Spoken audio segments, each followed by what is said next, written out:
younger people to be self-absorbed. They don't have empathy. But you'll notice by about age 25 to 30, people stop deliberately shaming and humiliating other people publicly, right? That almost never happens at the hands of people over age 30, because as people age, they grow in empathy. So I noticed that when I was going through my health problems, in virtually nobody in the second half of life was cruel to me. But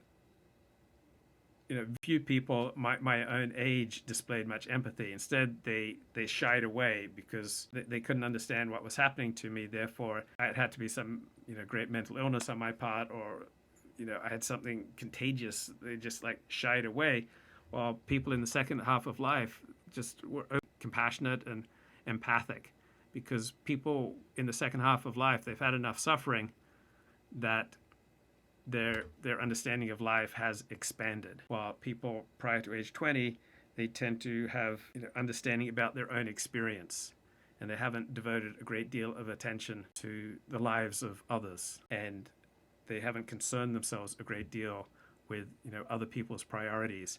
They haven't internalized that other people are just as real as they are, that other people have just as many hopes and dreams and feel things just as keenly as they do. But when the prefrontal cortex comes online by about age 25, then you can start to have more empathy for other people.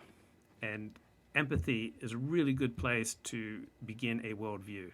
So that's why I don't trust the life wisdom, religious wisdom, political wisdom, or cultural wisdom of people under 25, because they're simply not cognitively capable of sufficient amounts of empathy. And if you begin from a place of empathy, you're in a place of reality, right? You're recognizing your obligations to others.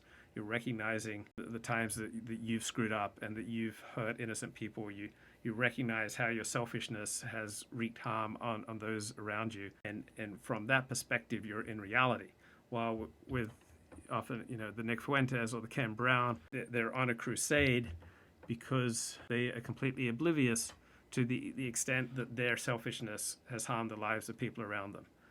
That doesn't even occur to them.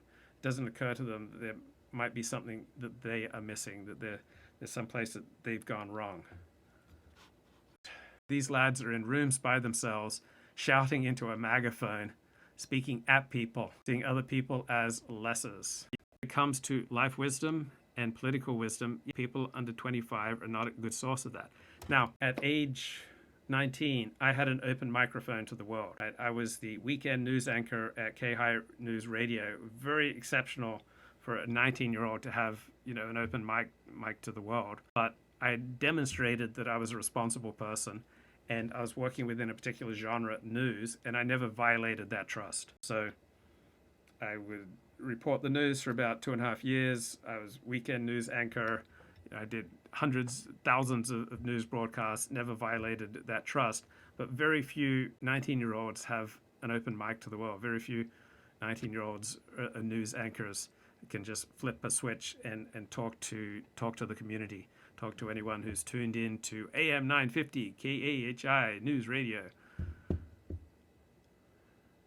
So generally speaking, people don't get those kind of roles until they're at least 25 years of age. Now, that doesn't mean that you may know some exceptional young people who can be trusted, right? But generally speaking, you don't give the keys to your car to someone under 25.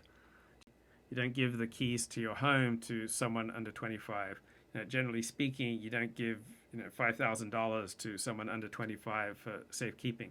There are exceptional young people under age 25 who can be trusted in certain situations, and it's often entertaining to exchange with them about life, religion, politics, culture, but we all have limited time. Why would we seek out the perspectives of the 18-year-old on politics, generally speaking, when there are so many wiser and more accomplished people to talk to? When there are so many wiser and more accomplished people to talk to.